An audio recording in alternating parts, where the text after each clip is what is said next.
Bon bah... Ouais, la scène, les requins, la police qui va venir débarquer pour arranger la situation. On n'avait pas de budget.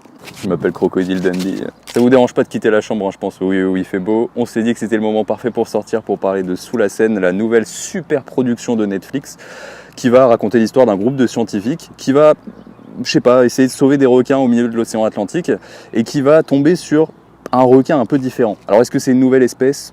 Est-ce que c'est un requin qui est génétiquement modifié ? Est-ce que c'est un super prédateur comme dans Les Dents de la Mer ?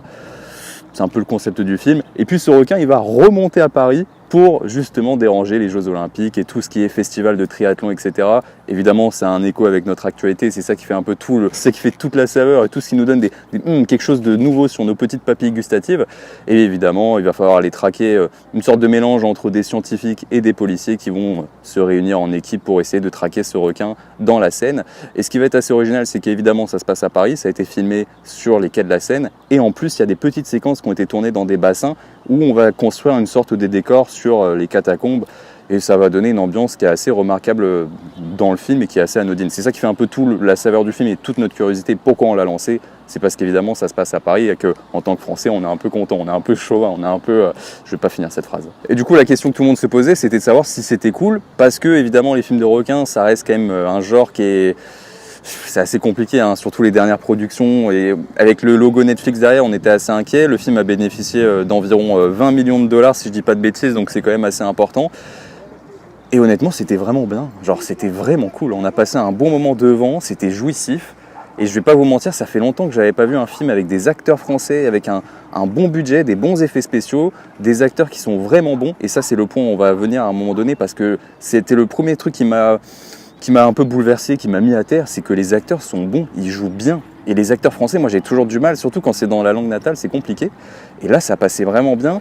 Et encore mieux, c'est pas qu'ils jouaient bien, c'est surtout qu'ils avaient du charisme. C'est des acteurs auxquels on va s'attacher. Et c'est rare dans ce genre d'histoire. Et donc, qui dit bon film de requin dit que évidemment, on est obligé de sortir, on est obligé de regarder. Alors, c'est pas la scène, excusez-moi, on n'avait pas le budget pour aller à Paris. Et puis, avec tout ce qui se passe en ce moment, on n'a pas forcément envie d'y aller. Excusez-moi. En vrai, plus sérieusement, c'est un film qui était sérieux. C'est-à-dire qu'on a un bon film de requin qui à la fois va mêler le côté sérieux des Dents de la Mer par exemple, avec un côté un peu plus hollywoodien, c'est-à-dire que quand les requins vont débarquer dans des scènes d'action par exemple, on va avoir des moments jouissifs où on n'essaie pas d'être réaliste et on essaie juste de faire plaisir aux spectateurs. Pendant au moins une bonne heure du film, une bonne partie du film, on reste dans un côté assez scientifique, où on va essayer de comprendre pourquoi le requin est là. On va vraiment avoir ce côté où les scientifiques essaient d'expliquer aux forces policières pourquoi le requin pourrait être dans la Seine, et où on nous donne des explications en tant que spectateur. Alors ces explications, personnellement, elles sont pas crédibles, mais dans le film, ça reste cohérent, parce que si vous lancez ce film, évidemment, c'est parce que vous avez été attiré par son concept. Et on a déjà pas mal de retours assez négatifs qui disent que déjà on va pas regarder ce film parce que le requin est dans la Seine et que c'est pas cohérent. Le problème, c'est que quand tu lances ce film, tu dois prendre cet élément en compte. Tu lances ce côté... En fait, si tu regardes ce film, c'est pour un côté blockbuster, pour un côté hollywoodien. C'est comme quand tu vas voir Meg, quand tu vas voir En eau trouble. Tu sais très bien que les mégalodons n'existent plus sur la surface de la Terre, mais pourtant, tu acceptes ce côté scientifique qu'on te met dedans, même si c'est pas crédible et qu'on n'a pas des thèses complètement farfelues qui vont être déployées. On accepte l'univers du film et ce que nous tend l'argumentaire des scientifiques. Et c'est ça aussi qui fait un peu toute sa saveur. Et en même temps... À côté de ce côté très sérieux, il y a des moments où le film va clairement prendre une position assez hollywoodienne, où il va y avoir des requins qui vont attaquer frontalement devant la caméra, où ils vont sauter sur des espèces de mini-bateaux, où il va y avoir du gore, de la violence, des bras arrachés, enfin... Il y a un côté hollywoodien au film qui fonctionne super bien. C'est là où par moment, évidemment, les effets spéciaux ne sont pas au meilleur de leur forme, mais en termes d'incrustation...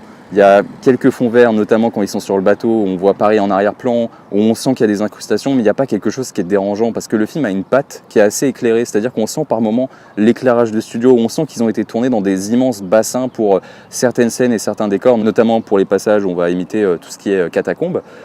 Mais à part ça, je trouve que c'est plutôt solide et le budget est vraiment bien utilisé. Alors après, on va pas non plus voyager, on reste centré sur Paris. Mais par exemple, la première séquence du film où on voit toute la pollution à la surface qui est, je crois, au milieu de l'océan Atlantique, ou je sais plus s'ils sont dans l'océan Indien, il y a la carte où d'un moment j'ai totalement oublié. Bref, ils sont dans l'océan. On a toute la pollution à la surface qui bloque la vision. Et donc, on a vraiment ce décor qui est à la fois coloré, qui contraste avec le bleu de l'océan, et en même temps, ça dénonce de façon assez subtile, je trouve, la pollution.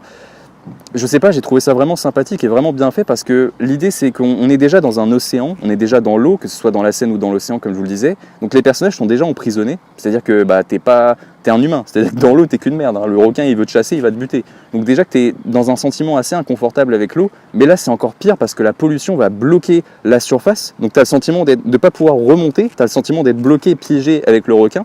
Et quand tu es dans la Seine, tu as toute cette pollution qui est la pollution de la Seine naturelle, qui est complètement dégueulasse. C'est-à-dire que genre ils ont beau être avec des lampes, etc., ils voient pas à plus de 2-3 mètres. Donc du coup ils savent qu'il y a un requin, mais le requin il s'en fout, il voit à travers la pollution. Et ça fait que ça emprisonne encore plus nos personnages dans un décor qui était déjà assez suffocant, c'est-à-dire l'eau. Et ça, j'ai trouvé ça vraiment bien fait, et c'est un peu toute la mise en scène du film qui est assez originale et que j'ai pas vu dans d'autres films. C'est qu'on a vraiment cet aspect de pollution qui sert à la fois à dénoncer le propos, à mettre en avant le fait que voilà, on pollue nos océans, etc. Ce discours un peu bateau, mais voilà, qui fonctionne avec le film. Et en plus, ça sert à quoi? Ça sert à emprisonner encore plus nos personnages et à faire une sorte de mise en scène pour encore plus procurer ce sentiment de peur et de terreur. Alors, le film ne fait pas peur. C'est pas comme la première fois où tu découvres Les Dents de la Mer, où tu as vraiment cet aspect où tu vois pas le requin, où tu as vraiment cette libre part à ton imaginaire qui est fait et qui est mis en suspens par moment. Parce que là, même dès les premiers instants, en fait, on va te montrer le requin et on va te le montrer assez frontalement. Encore une fois, les effets spéciaux sont plutôt bons et on te laisse pas vraiment imaginer. C'est-à-dire que dès les premiers instants, dès les premiers plans, tu comprends la taille du requin. Même au niveau de l'aileron, il n'y a pas des plans qui sont super impressionnants. Donc le film accepte en fait de pas jouer avec ton imaginaire, mais par contre il va essayer de jouer un peu avec la tension et de jouer avec le mystère du requin, putain je m'envole, et de jouer avec le mystère du requin par rapport au fait qu'on voit pas grand chose dans la Seine et par rapport au fait qu'on voit pas grand chose dans l'océan. Et donc ça j'ai trouvé que c'était un aspect de mise en scène qui est assez nouveau et que j'ai pas vu. J'ai pas vu ça dans d'autres films, pour être honnête avec vous, à part dans les séquences de nuit où par moment, évidemment, quand tu es dans la nuit, tu vois encore moins de choses parce que c'est vraiment le ciel qui apporte la lumière à la couleur de l'eau. Mais par contre, il faut accepter quelque chose, c'est que plus on avance dans le film, plus le requin se dévoile et plus il y a des scènes d'action qui vont s'enchaîner, plus le film a compris une chose, c'est qu'il faut être jouissif avec les spectateurs. C'est-à-dire qu'on aurait un film de requin qui serait resté sérieux de bout en bout, je pense qu'on aurait pu tous se dire, on s'ennuie. Il y a un moment donné, j'étais là, au bout de 1h30, j'étais là en mode, là, il faut qu'ils y aillent un peu plus fort. Et c'est là où justement, à partir de la séquence finale qui dure à peu près 20 minutes, ça part vraiment dans quelque chose d'un peu plus...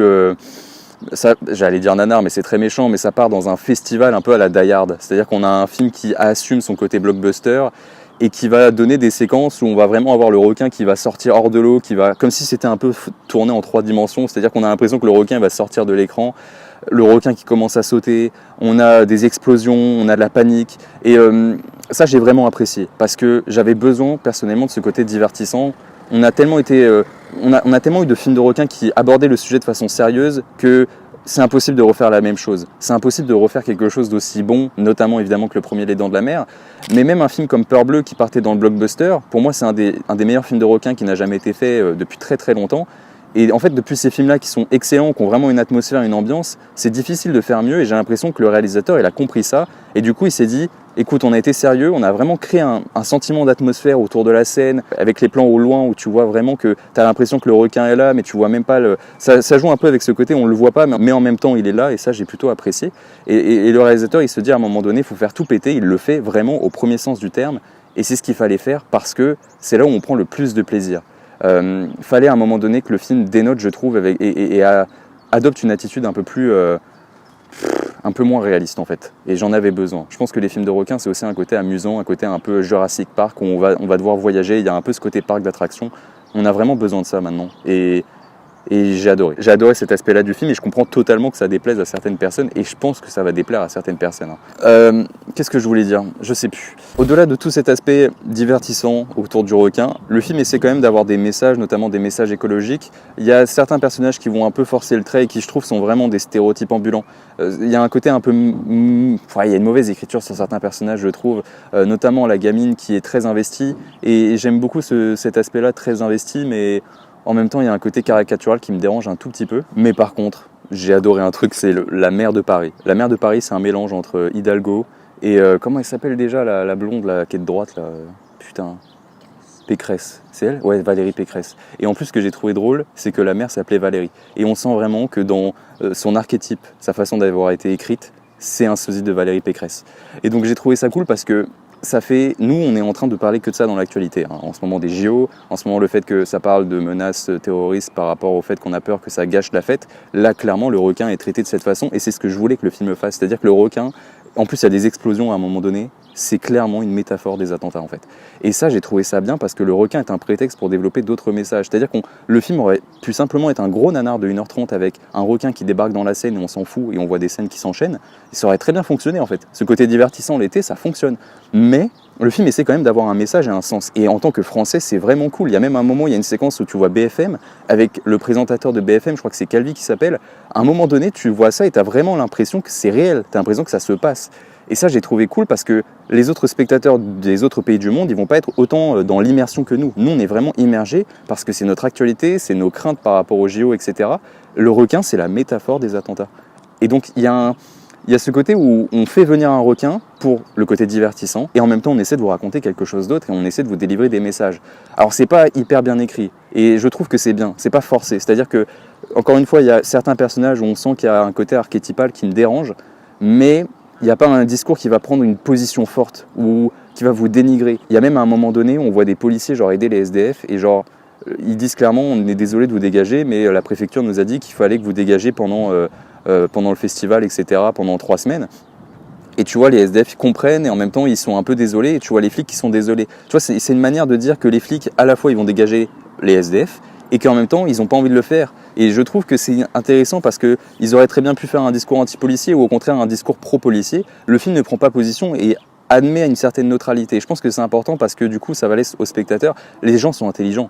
Genre c'est ce que je pense, c'est-à-dire que les gens sont intelligents, ils peuvent prendre position, ils peuvent aussi admettre que des fois c'est quand même compliqué d'être pour ou contre certaines personnalités ou certains mouvements, etc.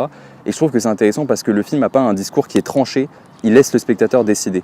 Et c'est la meilleure des choses, c'est l'intelligence de laisser les gens et de ne pas prendre les spectateurs pour des cons. C'est un film qui est rempli d'une certaine intelligence, je trouve, dans certains passages. Et c'est des passages qui durent 3-4 secondes, qui ne sont pas importants dans l'histoire, mais qui sont lourds de sens. Et ça, j'ai vraiment apprécié en fait. Que dire de plus, à part que je trouve que les acteurs sont vraiment bons, il y a une certaine alchimie. Ils ont vraiment beaucoup de charisme, que ce soit le policier principal, que ce soit aussi la femme principale. Comment elle s'appelle la femme principale ? Sophia, ouais, c'est ça, Sophia, qui est vraiment très cool, qui apporte vraiment une plus-value à l'histoire par ce côté scientifique et qui en même temps va essayer de s'impliquer, qui a vécu des drames. Il y a vraiment quelque chose qui se passe avec les personnages et une certaine alchimie que j'avais pas ressenti, notamment pour des productions françaises comme ça. Et c'est rare où je me dis, putain là, c'est quand même mal joué. Même les séquences où il y a de la peur, où il y a de la tension, les hurlements et tout, il y a vraiment quelque chose et un jeu d'acteurs qui se passe. Et ils ont choisi un casting qui est remarquable et je sais pas s'ils ont fait autre chose dans leur carrière parce que je me suis pas renseigné, mais je trouve que c'est des très bons acteurs français qui font vraiment crédibles. Il y a vraiment une crédibilité qui s'échappe du film et comme du coup nous on a la version originale, la version française, c'est encore plus immersif pour nous. Donc c'est ça qui est cool, c'est que c'est immersif parce que c'est la scène, c'est immersif parce qu'il y a tout ce discours autour de l'actualité qui est vraiment notre actualité du présent et en même temps c'est immersif par rapport aux acteurs qui sont français. C'est dingue d'avoir un film de requin qui soit crédible pour nous. Et je trouve ça cool parce qu'ils auraient pu avoir une portée à l'international, ils auraient pu faire encore plus de plans qui montrent la tour Eiffel, qui montrent genre l'aileron de requin avec la tour Eiffel pour créer une différence de taille, ils auraient pu accentuer le côté ville de Paris, essayer de l'embellir, et ils l'ont pas fait. Ils n'ont pas fait alors qu'ils pourraient justement avoir une portée internationale et c'était le risque aussi d'une plateforme comme Netflix. Netflix qui a toujours cette volonté de faire des productions par pays, mais le but de ces productions par pays après c'est de les étendre à l'international. Là je trouve que le cœur de cible est français en fait et c'est assez étonnant. C'est assez étonnant, surtout qu'on parle d'un film de requin, donc je sais pas si le film va rencontrer son public, mais je l'espère. En fait, je trouve ça assez malin parce que tu es attiré par ce concept de film qui se déroule sur la scène, de film de requin, et qu'en même temps, on te propose quelque chose d'autre, presque une expérience alternative par moment, avec des discours, avec des scènes un peu différentes. Et je trouve que c'est rondement bien mené de t'amener avec un concept et de te faire découvrir d'autres choses et de pousser un peu ta curiosité sur autre chose en fait. Parce que tu vas voir le requin, mais en même temps, ce que j'avais plus envie de voir, c'est l'alchimie entre les personnages, c'est de voir leurs relations se développer, de voir s'il va y avoir une sorte de rivalité ou si au contraire il va y avoir une vraie relation amoureuse qui va se constituer, notamment entre deux personnages. Et c'est fort.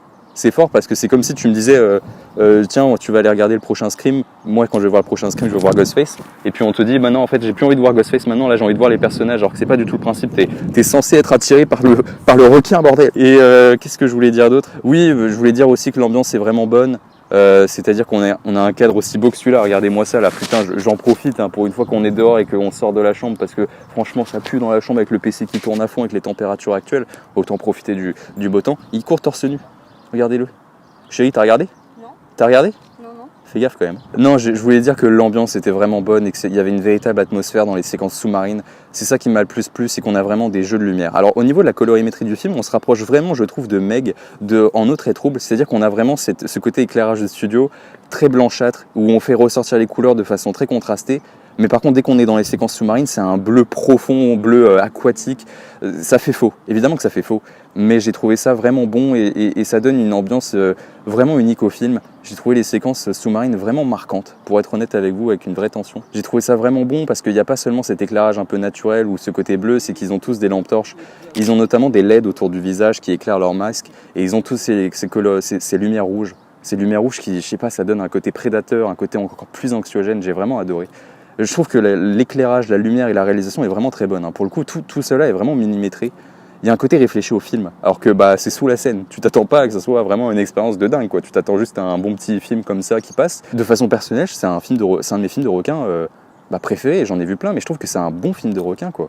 Putain de merde, ça fait combien de temps qu'on n'a pas eu un bon film de requin depuis En eau très trouble et En eau trouble, tu vois, avec Jason Statham, mais En eau trouble et En eau très trouble, mec là, la franchise, ça reste quand même très débile, tu vois, ça reste quand même un peu comme Fast and Furious mais avec des requins, donc c'est soit tu acceptes, soit tu l'acceptes pas, mais là on a quand même un film qui est assez intelligent, qui essaie vraiment de créer une tension, qui essaie d'être un peu plus sérieux, tout en donnant ce côté un peu épicé par moment aux spectateurs pour pas qu'ils s'ennuient et pour qu'ils trouvent un intérêt, parce qu'on est aussi là pour voir des gens mourir, de se faire mordre le bras, se faire mordre la jambe, se faire mordre le zizi, se faire mordre le pied, enfin bref, t'as compris. Écoutez, je pense sincèrement que il faut regarder ce film, je pense que ça vaut le coup, c'est sur Netflix et sinon dans le pire des cas vous pouvez le télécharger illégalement, je vous invite pas à faire ça mais je sais que les temps sont durs. Typiquement, je sais pas si par exemple j'avais vu ce film au cinéma, je sais pas si j'aurais réagi de la même manière par exemple, parce que j'aurais passé une bonne expérience. Est-ce que ça vaut 15 €?